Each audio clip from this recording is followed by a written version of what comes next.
Hi, my name's Kerry, and today I'm troubleshooting a sprinkler valve that won't shut off. You can see by looking at this drip head, this is what a sprinkler valve that's seeping or won't shut off typically looks like. So the first thing I will do is undo the wires that connect the sprinkler valve to the timer wire. This is a really tight place to work, so I'm hoping that I can do the repairs without digging up the valve box. Here I'm unscrewing the solenoid so that I can get at the screws that are at the front of the valve.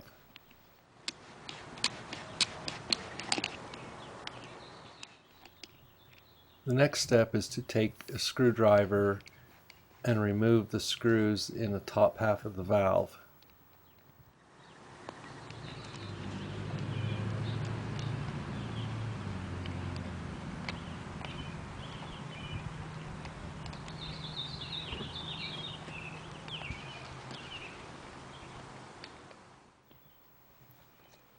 Once I have all the screws loosened, what I will do is just grab the top half of the valve and pull it straight up out of the valve box.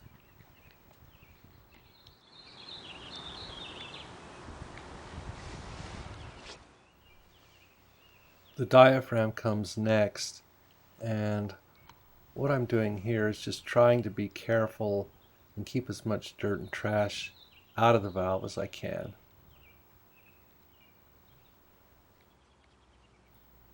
I also want to be careful that I don't damage the diaphragm when I remove it from the lower valve body.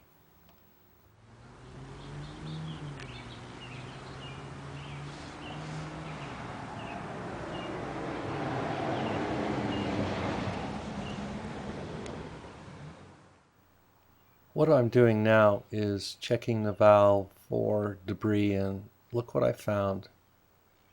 That looks like a piece of galvanized rust, and this system has galvanized pipe for the main lines, so it doesn't surprise me that I'm finding pieces of galvanized rust in the bottom of this valve.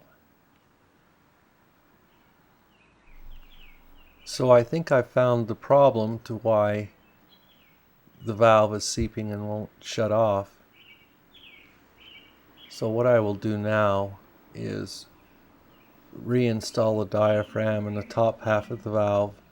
Then I will check the circuit to make sure that it shuts off. Here I'm reinstalling the screws that I removed earlier, and when I tighten the screws I will do it in an alternating pattern. And you want to be careful here, because if you put the top half of the valve in on a bind and then tighten the screws, you run the risk of cracking the valve, and that wouldn't be good.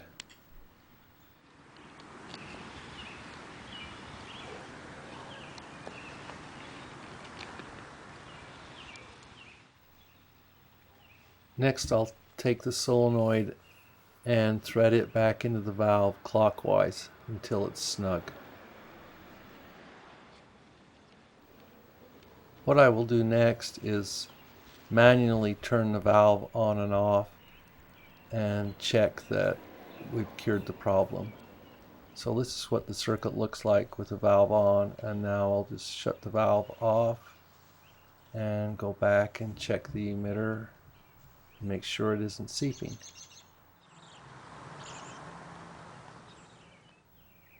And we have success. This is what a drip emitter is supposed to look like when the valve is off. So the last step is to reconnect the timer wires to the valve wires, and we're done.